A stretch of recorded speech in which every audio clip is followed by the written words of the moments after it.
నమస్తే, welcome to NH TV. అయోధ్యలో Rama మందిరంపై bomb దాడికి కుట్ర జరిగింది. తాజాగా గుజరాత్ యాంటీ టెర్రరిస్ట్ స్క్వాడ్ అలాగే కేంద్ర బలగాలతో కలిపి ఒక అనుమానితుడిని పట్టుకోవడం జరిగింది ఫరీదాబాద్లో. ఇతను 2 లైవ్ గ్రెనేడ్లను తీసుకెళ్తూ ఉండగా అతన్ని యాంటీ టెర్రరిస్ట్ స్క్వాడ్ బృందం పట్టుకోవడం జరిగింది. ఇతని నుంచి ఇంకా విచారణ జరుగుతూ ఉంది. ఇంకా పూర్తి సమాచారం అయితే బయటకు రావాల్సి ఉంది. కానీ ప్రస్తుతానికి వస్తున్నటువంటి ప్రైమరీ రిపోర్ట్ ఏంటంటే ఇతనికి పాకిస్తాన్ ఐఎస్ఐతో సంబంధాలు ఉన్నాయి అనేటువంటిది ప్రైమరీగా వస్తున్నటువంటి రిపోర్ట్. మరి ఈ లైవ్ గ్రెనేడ్లు అతనికి ఎవరు హ్యాండ్ ఓవర్ చేశారు, ఎప్పుడు హ్యాండ్ ఓవర్ చేశారు, ఇతను ఇంతకుముందు ఏమైనా ఇలాంటి బాంబు దాడుల్లో ఏమైనా పాల్గొన్నాడా, ఈ అబ్దుల్ రహమాన్ అనేటువంటి 19 సంవత్సరాలని చెప్తూ ఉన్నారు ఈ కుర్రాడు. అసలు ఏం జరుగుతోంది? 500 సంవత్సరాల పోరాటం తర్వాత నిర్మించుకున్నటువంటి భవ్యమైనటువంటి రామమందిర నిర్మాణం మనందరికీ తెలుసు, కన్నుల పండుగగా జరిగింది. ఈరోజు ఒక 2 వారాల కిందట కూడా ఒక డ్రోన్ని పట్టుకోవడం జరిగింది. డ్రోన్ని కూల్చేశారు. ఒక అనుమానంతో రెక్కీ చేస్తున్నట్టుగా గుర్తించడం జరిగింది పోలీసులు. ఆ డ్రోన్ని కూడా కూల్చేయడం జరిగింది జస్ట్ ఒక 2 వారాల కిందట. 2 వారాల తర్వాత ఇతన్ని ఈ బాంబు దాడికి కుట్ర జరగడము, అతన్ని కూడా పట్టుకోవడం జరిగింది. అంటే భారత్లో అస్థిరత సృష్టించాలి, లేకపోతే ఇలాంటి హిందూ దేవాలయాలను టార్గెట్ చేయాలి, ధ్వంసం చేయాలి అనేటువంటిది ఎప్పటి నుంచో జరుగుతున్నటువంటి కుట్ర. ఇప్పుడు అయోధ్యలో ఉన్నటువంటి రామమందిరంపై కూడా అలాంటి కుట్ర జరిగినట్టుగా తెలుస్తుంది. అయితే నిఘా సంస్థలు సమర్థవంతంగా పనిచేయడంతో ప్రస్తుతానికైతే అతను పట్టుకున్నారు. అసలు దీని వెనక ఎవరున్నారు, ఎందుకు జరిగింది, దీని గురించి కాసేపు మాట్లాడదాం. నాతో జాయిన్ అవుతున్నారు సామాజిక రాజకీయ విశ్లేషకులు రాజశేఖర్ గారు. రాజశేఖర్ గారు నమస్తే అండి. నమస్తే అండి రాజు గారు అండ్ ఎన్హెచ్ టీవీ ప్రేక్షకులు కూడా నమస్తే అండి. ఈ 2 వారాల కిందట కూడా ఒక డ్రోన్ని మన సెక్యూరిటీ ఫోర్సెస్ కూల్చేయడం జరిగింది. ఇప్పుడు 2 వారాల తర్వాత ఇతన్ని పట్టుకున్నారు. ఎలా మీ ఇనీషియల్ రిమార్క్స్ ఏంటి, ఎలా చూస్తారు? అసలు ఇండియాలో మన భారతదేశంలో టెంపుల్స్ పైన టెర్రరిస్ట్ అటాక్స్ చేయడానికి కొంత రాడికల్ ఇస్లామిస్ట్ ఆర్గనైజేషన్స్ అనుకోండి, టెర్రరిస్ట్ ఆర్గనైజేషన్స్ అనుకోండి, అక్రాస్ ద బోర్డరే కావచ్చు, విత్ ఇన్ ద కంట్రీలో కూడా కావచ్చు. ఈరోజు కొత్తగా మనం చూస్తున్నది కాదు, ఇది గత 75 సంవత్సరాలలో అనేక రకాలుగా జరుగుతూనే ఉన్నాయి. ప్రైమరీగా గత 10 సంవత్సరాలలో ఎప్పుడైతే నరేంద్ర మోడీ గారి గవర్నమెంట్ వచ్చిన తర్వాత ఈ టెర్రరిస్ట్ అటాక్స్ ఎస్పెషల్లీ టెంపుల్స్ పైన, పబ్లిక్ ప్లేసెస్ పైన ఆల్మోస్ట్ మనం తగ్గిపోయినాయనే చెప్పుకోవచ్చు. మనం ఎక్కడ కూడా మేజర్ ఇన్సిడెంట్ చూసింది ఎక్కడా లేదు గత 10 సంవత్సరాలలో. అయితే వీళ్ళు ఎక్కడ మనం చూడలేదు అంటే వాళ్ళు ప్రయత్నం చేస్తలేరు అన్నది ఏమీ లేదు. ఇక్కడ కంటిన్యూస్గా ఇప్పుడు across the border ISI train చేసి పంపిస్తున్న వ్యక్తులు కంటిన్యూస్గా అటాక్లు చేయడానికి చూస్తూనే ఉన్నాము. రీసెంట్గా బెంగళూరులో కొన్ని అరెస్టులు, ఏది రామేశ్వరం కేఫ్ ఏదో రామేశ్వరం కేఫే దగ్గర చూసిన ఇన్సిడెంట్స్ అనుకోండి, అక్కడ ఎందుకు మన హైదరాబాద్లో ఓల్డ్ సిటీలో కొన్ని అరెస్ట్లే అనుకోండి, తమిళనాడులో కొన్ని అరెస్ట్లే అనుకోండి, and across India especially NIA కొన్ని అరెస్టులు చేయడం వల్ల మనం ఇట్లాంటి ఇన్సిడెంట్స్ తక్కువ చూసాం. అంతకుముందుకు మా సోమనాథ్ టెంపుల్లో అయినా, ఢిల్లీలో అయినా, మా ముంబైలో అయినా, హైదరాబాద్లో ఇక్కడ గూగుల్ చాట్, ఇట్లాంటి చాలా ఇన్సిడెంట్స్ చూసాం. సో ఈ ఆర్గనైజేషన్స్ అన్నీ కంటిన్యూస్గా ఇండియా పైన అండ్ ఎస్పెషల్లీ టెంపుల్స్ పైన, మాస్కుల పైన అటాక్స్ కోసము అటు పాక్ ప్రేరేపిత ఐఎస్ఐ ట్రైన్డ్ మిలిటెంట్స్ అనుకోండి, అండ్ కొన్ని రాడికల్ ఇస్లామిస్ట్ ఆర్గనైజేషన్స్ నుంచి వచ్చిన టెర్రరిస్టులే కంటిన్యూస్గా ట్రై చేస్తూనే ఉన్నారు అండ్ ఇంకా ఫ్యూచర్లో కూడా చేస్తూనే ఉంటారు. కానీ ఇప్పుడు మన ప్రస్తుతానికి చూస్తుంది ఏంటి అంటే మన దగ్గర especially NIA, ATS anti terrorist squad వీళ్ళు చాలా ప్రొయాక్టివ్గా పనిచేస్తున్నారు. అండ్ 24/7 కమ్యూనికేషన్ ఛానల్స్ అనుకోండి, అక్రాస్ ద బార్డర్స్ వచ్చే జనాలనే అనుకోండి, అండ్ ఇక్కడ ఇంటర్నల్గా కూడా మన ఇంటెలిజెన్స్ విపరీతంగా పెరిగిపోయింది. అండ్ ప్రతి ఒక్క చిన్న విషయాన్ని కూడా క్లోజ్గా మానిటర్ చేస్తున్నారు. అందులో నుంచి వచ్చిన లీడ్స్ని తీసుకొని ఇన్డెప్త్ ఇన్వెస్టిగేషన్ చేస్తూ ఇట్లాంటివన్నీ విషయాలను కూడా అంటే త్రుటిలోనే తుంచడం అంటాం కదా. అంటే ఆ ఇన్సిడెంట్ కాకముందుకే ఈ అరెస్టులు చేస్తా ఉన్నారు. అందులో భాగమే ఈ రోజు మనం ఏదైతే చూసినా ఈ అబ్దుల్ రహమాన్ అనే వ్యక్తి అయోధ్య గోవడము, అయోధ్యలో రెక్కీ చేయడము, ఎక్కడి నుంచి గ్రనేడ్స్ విసిరితే. ఎందుకు అంటే ఇంత ముందుకు ఆర్డిఎక్స్లు పెద్ద పెద్ద బాంబులు తీసుకొని వచ్చి చేసేవారు. ఈ రోజు ఆ చేసే పరిస్థితి ఎక్కడా లేదు. ఎందుకని అంటే ఇంటెలిజెన్స్ పరంగా అనుకున్నా, ఎన్ఐఏ పరంగా చూసుకున్నా, లేకుంటే across the borders security forces చూసుకున్నా, వీళ్ళందరూ కూడా ఇట్లాంటివి ఎంత ప్రాపర్ గా మానిటర్ చేస్తున్నారు అంటే ఎక్కడ కూడా ఎంత పెద్ద లార్జ్ స్కేల్లో చేసే పరిస్థితి ఇండియాలో లేదు. సో అందుకని చెప్పేసి నాకు తెలిసి ఈ అబ్దుల్ రహమాన్ అనే వ్యక్తి గ్రనేడ్స్ అక్కడికి తీసుకెళ్లి గ్రనేడ్స్ వేసి ఎంతో కొంత టెంపుల్ డ్యామేజ్ చేయడమో, లేకుంటే అక్కడ కొంతమంది ప్రాణాలకు హాని కల్పించే విధంగా చేయాలన్న ఉద్దేశంతో కొంత రెక్కీ చేసినట్టుగా తెలుస్తా ఉంది. ఎప్పుడైతే ఆ రెక్కీ చేశాడో ఇతను పాకిస్తాన్ పోయి రావడము, అక్కడ ట్రైన్ అయి రావడము, ఇక్కడ వచ్చిన తర్వాత కూడా ఇంటర్నల్ గా ట్రైన్ జరిగిందని తెలుసుకొని ఈ మూవ్మెంట్స్ అన్నిటిని కూడా మానిటర్ చేస్తూ ఎక్కడ ఫరీదాబాద్ లో గుజరాత్ యొక్క యాంటీ టెర్రరిస్ట్ స్క్వాడ్ అరెస్ట్ చేయడం జరిగింది. ఈ రోజు ఇన్వెస్టిగేషన్ ఇంకా జరుగుతూ ఉంది. ఇంకా దీనిపైన వేరే వ్యక్తులు ఉన్నారా, ఇక్కడ లోకల్ ఇంటర్నల్ గా ఏమైనా ఇస్లామిక్ ఆర్గనైజేషన్స్ ఇన్వాల్వ్ అయి ఉన్నాయా, లేకుంటే ఇండివిజువల్ గా చేస్తున్నాడా, బయట నుంచి ఎక్కడికో వెళ్ళి ట్రైనింగ్ తీసుకొని వచ్చి చేస్తున్నాడా అన్నది ఇంకా మనకు పూర్తిగా సమాచారం లేదు.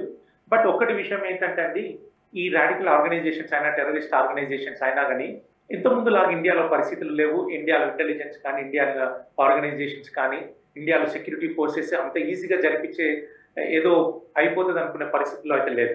సో కాబట్టి వీళ్ళు కూడా ఇట్లాంటివి మాడుకుంటేనే చాలా ఉత్తమం. లేదు అనుకుంటే ఈ విధంగా కాన్సిక్వెన్సెస్ అయితే తప్పకుండా ఉంటాయి.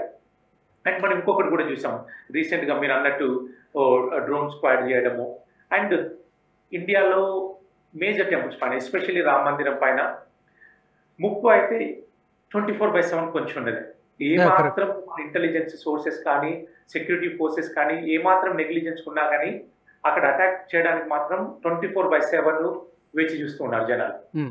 ఎటువంటి సంశయం అవసరం లేదు. సో కాబట్టి మనం కూడా ఇంకా విజిలెంట్ ఉండాల్సిందే. అక్కడ ఉన్న జనాలైనా, అక్కడ ఉన్న లోకల్ అథారిటీస్ అయినా, అండ్ సెక్యూరిటీ ఫోర్సెస్ కూడా. మీరు అన్నట్టు రాజశేఖర్ గారు, ఇండివిజువల్గా చేయడానికి కొంచెం అవకాశం తక్కువే ఉంటుంది. ఎందుకంటే కేవలం మతోన్మాదంతోనో లేకపోతే ఒక దేశం మీద ద్వేషంతోనో చేయడం అనేది చాలా తక్కువ సందర్భాల్లో ఉంటుంది. ఇంత పెద్ద రిస్క్ చేయడం అనేది వ్యక్తిగత స్థాయిలో జరగడానికి అవకాశం తక్కువ ఉంటుంది.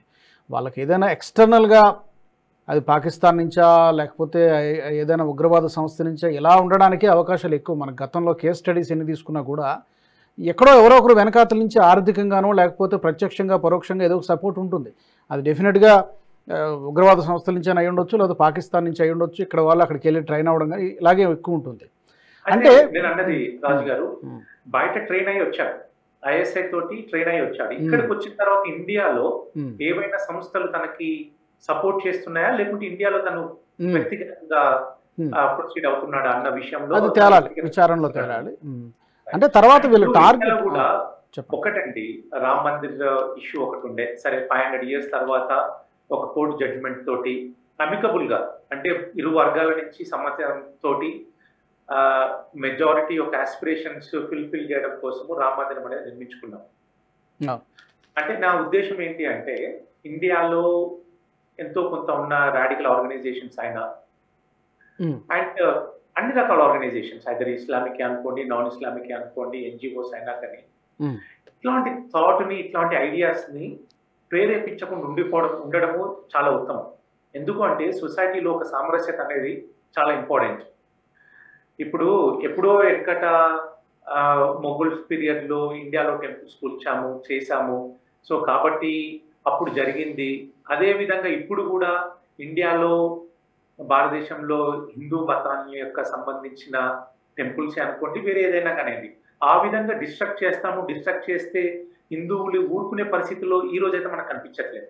ఎందుకు అంటే అందరికీ ఇప్పుడు అటు ముస్లిం కమ్యూనిటీలో అయినా, ఇటు హిందూ కమ్యూనిటీలో అయినా చైతన్యం వచ్చింది, అండ్ రిసోర్సెస్ పెరిగాయి. ఏదో అయిపోతే ఊరుకుని భయపడి ఊరుకునే పరిస్థితుల్లో ఏ ఒక్క కమ్యూనిటీ కూడా లేదు. సో కాబట్టి ఇట్లాంటి ఎక్స్ట్రీమ్ ఆలోచన, ఎక్స్ట్రీమ్ పనులని చేయకుండా ఆలోచన చేయకుండా ఉండడమే మంచిది. అది బోత్ వర్గాలు, ఇరు వర్గాలకు మంచిది. ఎందుకంటే ఈ రోజు ఏదో కమ్యూనిటీ పైన లేకుంటే రేపు పొద్దున రామేంద్ర పైన లేకుంటే ఇంకో టెంపుల్ పైన అటాక్ చేస్తాము, దానివల్ల ఎటువంటి కాన్సిక్వెన్సెస్ ఉన్నాయి అనుకోవడం కూడా కరెక్ట్ కాదు అనేది నా ఉద్దేశం. అంటే ఇక్కడ మల్టిపుల్ రీజన్స్ ఉండొచ్చు రాజశేఖర్ గారు. ఏంటంటే ఒకటి, మన దేశంలో ఏదో ఒక అశాంతి సృష్టించాలి అనేది ఎప్పుడు ఉండేది, 365 days అది ఉంటుంది. రెండు వర్గాల మధ్య, హిందూ ముస్లింల మధ్య ఏదో ఒక విధమైనటువంటి డిస్టర్బెన్సెస్ క్రియేట్ చేయాలి, వాళ్ళు ఎందుకు సఖ్యతగా ఉండాలి, ఏదో ఒక డిస్టర్బెన్స్ క్రియేట్ చేసినటువంటి ప్రయత్నం. మూడోది, అక్కడ వేలాది మందిగా లక్షలాది సంఖ్యలో భక్తులు రావడము, దర్శించుకోవడము, ఇది కూడా కిట్టదు. అంటే అదొక అన్సేఫ్ ప్లేస్ అయినటువంటి ఒక ఇమేజ్ని డ్యామేజ్ చేసేటువంటి ప్రయత్నం. అయోధ్యలో ఏదో జరిగింది అంటే భక్తులు మళ్ళీ అక్కడ ఏమైనా ఇన్సిడెంట్ జరిగితే మళ్ళీ రావడానికి భయపడతారు కదా, అలాంటి ఇమేజ్ కూడా క్రియేట్ చేయడం, ఇలాగా రకరకాల కారణాలు ఉండొచ్చు దీని వెనక. అది అదే దానికోసమే నేను అంటున్నది ఏంటంటే, ఇక్కడ ఎవరైనా చేస్తాము అనుకుంటే సరే, వాళ్ళ మోటివ్ కోసం ఇట్లాంటివి చేస్తుండొచ్చు. కానీ సొసైటీలో చాలా మంది ఆర్గనైజేషన్స్ అనుకోండి, కమ్యూనిటీస్ అనుకోండి, విజిలెంట్ గా ఉండి ఇట్లాంటివి ఎటువంటి స్కోప్ ఉన్నా కానీ, వాళ్ళ చేతిలో ఏమైనా ఉన్నా కానీ, ఇన్ఫర్మేషన్ పరంగానే అనుకోండి, ఇంటెలిజెన్స్ పరంగానే అనుకోండి, ఎటువంటి తెలిసినా కూడా, ఇప్పుడు ఇండియా గత 10 సంవత్సరాల నుంచి అయినా ఒక డెవలప్మెంట్ పాత్ లో వెళ్తా ఉన్నది. ఇప్పుడు ఇండియాలో ఎటువంటి కమ్యూనల్ రైట్స్ కానీ ఇట్లాంటి ఏ ఇష్యూస్ జరిగినా కానీ ఇది గ్రోత్ కి అన్ని కమ్యూనిటీస్కి ఇబ్బంది అయ్యేది. రేపు తెల్లారంట ఇట్లాంటి ఏదైనా మేజర్ ఇన్సిడెంట్స్ జరిగితే డెవలప్మెంట్ పరంగా మనం ఎక్కడో 10-20 ఏళ్ళ వెనకాలకి వెళ్ళిపోతాం మళ్ళీ ఒకసారి ఇట్లాంటి స్టార్ట్ అయిందా అంటే. సో కాబట్టి as a society, as a nation, as a state ఇట్లాంటివి మనకు మంచిది కాదు అనేసి నా ఉద్దేశం. కరెక్ట్, మీరు అన్నట్టుగా ప్రభుత్వం చేసేది ప్రభుత్వం చేస్తుంది. నిఘా సంస్థలు ఎలాగో ఇప్పటికే సమర్థవంతంగా పనిచేస్తున్న, అందులో ఏమాత్రం సందేహం లేదు. అటు బోర్డర్లో కానివ్వండి, దేశం లోపల కానీ ఎన్ఐఏ కానీ లేకపోతే ఇలాంటి యాంటీ టెర్రరిస్ట్ స్క్వాడ్ కానీ ఎన్నైతే ఉన్నాయో ఇవన్నీ కూడా అద్భుతంగా పనిచేస్తున్నాయి, అందులో మనం సందేహపడాల్సినటువంటి అవసరం లేదు. అయితే ఇలాంటివి జరిగినప్పుడు ఏంటంటే బయటకు వచ్చినప్పుడు మరొక హెచ్చరికలాగా, ఒక అలార్మింగ్ సిచ్యువేషన్ లాగా మరొక హెచ్చరిక ఇచ్చినట్టు అవుతుంది. సో మరింత అప్రమత్తంగా ఉండాల్సిన అవసరం కూడా ఉంటుంది. వీటన్నిటికీ తోడు సొసైటీ కూడా, సమాజం యాజ్ ఎ సొసైటీ కలిసికట్టుగా ఐకమత్యంగా ఇది మన దేశం, దీన్ని మనం వేరే వాళ్ళకి అవకాశం ఇవ్వద్దు అనేటువంటి ఆ స్పృహ సమాజంలో ఉన్నటువంటి ప్రతి పౌరుడి మీద ఉంది, అది ఏ వర్గమైనా కావచ్చు. అందరికండి. ఇప్పుడు డెవలప్మెంట్ అనేది, దీని యొక్క ఫ్రూట్స్ అనేది ఏదో ఒక కమ్యూనిటీనో ఒక సెక్షన్ ఆఫ్ పీపుల్ అనుభవిస్తుంది కాదు కదా. ఈ రోజు మనకి మంచి రోడ్స్ అవుతున్నాయి, మంచి ట్రాన్స్పోర్టేషన్ ఫెసిలిటీస్, టెక్నాలజీ, ఎంప్లాయ్మెంట్, అందరికి ఫుడ్, హెల్త్ కేర్, ఎడ్యుకేషన్ ఇవన్నీ వస్తున్నాయి, శానిటేషన్, ఇవన్నీ ఏదో ఒక్క కమ్యూనిటీనో ఒకరు అనుభవిస్తుంది కాదు కదా. ఇందులో సొసైటీలో ఉన్న ప్రతి ఒక్క కమ్యూనిటీ, ప్రతి ఒక్క సమాజము, ప్రతి ఒక్క రిలీజియన్ అందరూ అనుభవిస్తున్నారు. సో కాబట్టి as an every individual societal elements అందరూ కూడా రెస్పాన్సిబిలిటీ దీనికి. Correct. Okay, thank you so much Rajasekhar గారు. ఇంకా విచారణలో మరిన్ని విషయాలు వెలుగులోకి వస్తాయి. ఐ థింక్ మళ్ళీ మనం దీని గురించి మాట్లాడుకుంటాం. అంతవరకు కూడా చూద్దాం, మనం వేచి చూద్దాం మరి కొన్ని అప్డేట్స్ వచ్చేదాకా కూడా. Thank you very much for joining us. Thank you. మరి ఈ అంశానికి సంబంధించి మీ అభిప్రాయాలను కూడా తప్పకుండా కామెంట్ల రూపంలో తెలియచేయండి. అయోధ్య రామ మందిరమే కావచ్చు, లేకపోతే దేశంలోని ఏ ఇతర హిందూ దేవాలయం కావచ్చు, ఇలాంటి దాడులకి ఎదుర్కోవడానికి ఎప్పుడు కూడా సిద్ధంగానే ఉండాల్సిన అవసరం ఉంది. ఎందుకంటే థ్రెట్ అనేది ఎప్పుడు కూడా 365 రోజులు కూడా పొంచి ఉంటుంది, అప్రమత్తంగా ఉండాల్సినటువంటి అవసరం ఉంది. దీంతో పాటు ఒక పౌరుడిగా ప్రతి ఒక్కరి మీద కూడా బాధ్యత ఉంది. ఇలాంటి సంఘ విద్రోహ శక్తులని ఎంత దూరంగా ఉంచితే, ఎంత ఐక్యంగా మనం ఉంటే ఇలాంటి సంఘ విద్రోహ శక్తులను అంతగా ఎదుర్కోవడానికి అవకాశం ఉంటుంది. మీ అభిప్రాయాలను కామెంట్ రూపంలో తప్పకుండా తెలియజేయండి. NHTV nationalist hub group of ఛానల్స్ను సబ్స్క్రైబ్ చేసుకోండి. జాతీయవాద జర్నలిజాన్ని ప్రోత్సహించండి. జై హింద్, జై భారత్.